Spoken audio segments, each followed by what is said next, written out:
ভক্তদের হতাশ করার জন্য আমি দুঃখিত।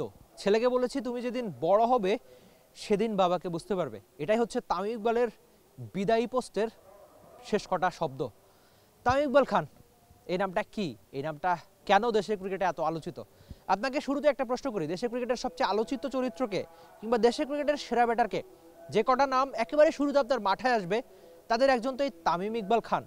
পঞ্চপাণ্ডব নিয়ে কত আলোচনা, কত সমালোচনা, তাদেরকেও কিন্তু ওই অর্থে ভালো অবসর নিতে পারেননি। সচিনকে দেখেছি, সাঙ্গাকারাকে দেখেছি, কত বড় নাম দেখেছি, তারা বেশ ভালোভাবে বিদায় নিয়েছেন। আমাদের তো সচিন নেই, আমাদের সাঙ্গাকারা নেই, আমাদের বড় তারকা নেই। যে পঞ্চপাণ্ডব ছিল তারাই তো আমাদের দেশের ক্রিকেটের সবচেয়ে বড় তারকাদের একজন, কিন্তু আক্ষেপ তাদের কেউ ওই অর্থে ভালোভাবে বিদায়ী অবসরটা নিতে পারেননি। তামিম একবার অবসর নিয়ে বলেছিলেন যে আমাকে ভুলে যায় না, আমাকে মনে রাখেন। আর আজকে বলল ফ্যানদের কাছে তিনি দুঃখিত, এমনকি ছেলেকে নিয়ে আক্ষেপের একটা কথা বলেছিলেন। না তামিম ইকবাল খান, আপনি মানুষের অসম্ভব ভালোবাসা পেয়েছেন। আমি নিজেও অনেকবার সেটা খুব কাছ থেকে দেখেছি। আপনার এমন বিদায় হয়তো হওয়ার কথা ছিল না। আপনি তো মিরপুরের হোম অফ ক্রিকেটে ভরা গ্যালারির সামনে দাঁড়িয়ে হাত উঁচিয়ে বিদায় নেওয়ার কথা ছিল। আপনার বিদায়ে কেন আমরা এই সিলেটের আলো আঁধারির মাঝে আপনাকে নিয়ে কথা বলবো? কেন আপনি আমাদের বাধ্য করিয়েছেন সেটা? আপনাকে তো আমরা আমাদের বিদায় নৈবেদ্য দেওয়ার কথা ছিল। আপনাকে নিয়ে সারা দিন, সারা সপ্তাহব্যাপী হয়তো আয়োজন থাকার কথা ছিল বাংলাদেশ ক্রিকেট বোর্ডের, আমাদের, আপনার সেই অসংখ্য ফ্যানদের। কিন্তু আপনি যেমন আপনার ক্যারিয়ারটা শুরু থেকে যদি বলি, আমি আসলে কোন মুহূর্তের কথা বলবো, ওই যে জহির খানকে এগিয়ে এসে ডাউন দ্য উইকেটে ওই বিশাল ছক্কা, লর্ডসে একেবারে তেড়ে ফুড়ে এসে বললেন যে চিনে নে আমায়, আমার নামটা লিখে রাখ লর্ডসের ওই অনার্স বোর্ডে। কেভিন পিটারসন নাকি এর আগে, মানে লর্ডসের ওই ইংলিশ সামারের আগে আপনার সঙ্গে টিপ্পনি কাটছিল যে এখানে তো খুব মারছিস, মানে হোম কন্ডিশনে আপনি খুব মারছিলেন, তো এখানে তো খুব মারছিস, পারলে আমাদের ইংলিশ সামারে ওল্ড ট্রাফোর্ডে এসে করে দেখাইস। আপনি ওল্ড ট্রাফোর্ডেও করলেন, লর্ডসেও, কি দারুণ একটা ইংলিশ সামার কাটালেন। তারপর এশিয়া কাপের সেই বিখ্যাত ওই স্কোয়াডে আপনার থাকা না থাকা নিয়ে কত আলোচনা সমালোচনা, কিন্তু আপনি দেখালেন 1, 2, 3, 4 সেই বিখ্যাত 4টা হাফ সেঞ্চুরি সেলিব্রেশন। আমরা এশিয়া কাপটা হয়তো জিতিনি, বাংলাদেশ এশিয়া কাপটা জিতেনি 2 রানের আক্ষেপ, কিন্তু আপনি সেই টুর্নামেন্টে দেখিয়েছেন আপনি কত বড় মাপের ব্যাটার। অনেক আগে আপনার একটা ইন্টারভিউর কথা আমার হুট করে মনে পড়ে গেল, এই সিলেটে আপনি বলেছিলেন একবার যে আপনি নাকি ছোটবেলায় আকাশের ওই তারা দেখে ঘুমাতেন, কেননা আকাশে তারা থাকলে নাকি পরের দিন বৃষ্টি হয় না, তার মানে নিশ্চিন্তে ক্রিকেটটা খেলা যাবে। আপনি ছিলেন এমনই এক তামিম ইকবাল খান।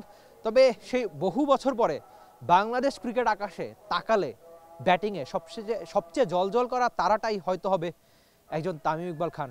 বড় মাপের ক্রিকেটার আপনি অতি অবশ্যই। আপনার স্বপ্ন ছিল যে কোনো একটা ফর্মেটে 10,000 রান করা, অন্তত আমি ভেবেছিলাম আপনি সেটা ওয়ানডে করবেন। আপনার যে ফর্মটা ছিল, বিশেষ করে 2015 বিশ্বকাপের ওই সময়টাতে, 2019 বিশ্বকাপের ঠিক আগ পর্যন্ত একেবারে ওয়ার্ল্ড ক্রিকেটের বড় বড় সব নামের ব্যাটারদের সঙ্গে আপনি একই তালে লড়ছিলেন। ভেবেছিলাম হয়তো ওয়ানডেতে হয়ে যাবে 10,000 রান, কিংবা টেস্টেও হয়তো, কিন্তু সেই স্বপ্নগুলো আপনার পূরণ হয়নি, ঠিক আছে, কিন্তু আপনি বলেছিলেন যে আপনি আপনার বাবার জন্য ক্রিকেটটা খেলেন। আপনার বাবা নিশ্চয়ই আজ খুব গর্ব করে আপনার কথা স্মরণ করবে, যদি সেটা সম্ভব হয় আর কি। আর তামিম ইকবাল খান, আপনি আপনার ছেলেকে হয়তো কষ্টের কথাটা কেন বলতে চাইছেন সেটা আপনার কাছেই থাকুক, কিন্তু আপনি আপনার ফ্যানদের দুঃখিত বলার খুব একটা কিছু নেই আমার মনে হয়। আপনি অসংখ্য মানুষের ভালোবাসা পেয়েছেন। তবে 2023 বিশ্বকাপ নিয়ে আপনার মনে একটা বিশাল ক্ষত রয়েছে, সেটা আপনি আমাকেই বলেছিলেন ভারতে একটা ইন্টারভিউতে। সেই ক্ষত আমি হয়তো ভেবেছিলাম আপনি ক্ষতটা ভুলে বাংলাদেশের জার্সিতে আরেকবার নামবেন, চ্যাম্পিয়ন্স ট্রফিতে খেলবেন।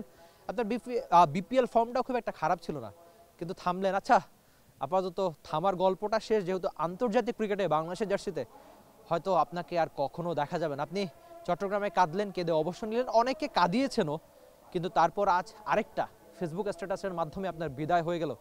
তামিম ইকবাল খান, আপনি আমাদের দেশের ক্রিকেটের অনেক বড় তারকা, বাংলাদেশ ক্রিকেটের অনেক বড় তারকা। এখনো এই শীতের কনকনে ঠান্ডায় আপনাকে নিয়ে এতক্ষণ বলছি, তার সবচেয়ে বড় কারণ এটাই। আপনার ক্যারিয়ারটা হয়তো ওই অর্থে সচিন সাঙ্গাকারাদের মতো হয়নি, কিন্তু বাংলাদেশের ক্রিকেট প্রেক্ষাপটে ব্যাটারদের মধ্যে অন্যতম সেরা তো আপনি বটেই। বাংলাদেশের ক্রিকেট যতকাল থাকবে ততকাল আপনার নাম থাকবে মিস্টার চট্টলার খান। লোকে হয়তো আলোচনা সমালোচনা করবে, আপনি কেন অবসর ভেঙে আরেকবার ফিরেছিলেন, সেসব নিয়ে কত ট্রল হবে, কিন্তু আপনাকে প্রশংসায় ভাষাতে অন্তত আমি একটুও কিপটেমি করব না। আপনার অবসর পরের জীবনটা বেশ ভালো কাটুক, হয়তো কমেন্টেটর, হয়তো কোচ, হয়তো ভিন্ন কোনো পেশায়, কিন্তু বাংলাদেশের ক্রিকেটে আপনার দরকার রয়েছে, সেটা হয়তো আপনি আমাদের চেয়ে ভালো জানেন। আমরা আশা করি আরেকবার বাংলাদেশের ক্রিকেটে আপনাকে দেখবো, সেটা ভিন্ন কোনো ভূমিকায়। আপনি বলেছিলেন আমাকে যে কমেন্ট্রিতে আপনি আপনার ক্রিকেটারদের মানে বাংলাদেশ ক্রিকেটারদের ব্যাক করতে চান, সেই কাজটা আপনার ভালো লাগে, আপনি ক্রিকেটারদের ব্যাক করতে পছন্দ করেন, সেটা আগে পরে অসংখ্যবার করেছেন, আমরা নিশ্চয়ই সামনে দেখব। আপাতত শীতের কাপাকাপিতেও অনেকক্ষণ আপনার প্রশংসা করলাম। আপনি বাংলাদেশ ক্রিকেটের বড় তারকা, অতি অবশ্যই বড় তারকা। বিদায়ী স্যালুট আপনাকে, Tamim Iqbal Khan. Rifat Emil, T Sports, Sylhet. Bangladesh premier league 2025, 7টি দলের জমজমাট লড়াইয়ে মাতবে পুরো দেশ। দেখতে চোখ রাখুন টি স্পোর্টস নেটওয়ার্কে।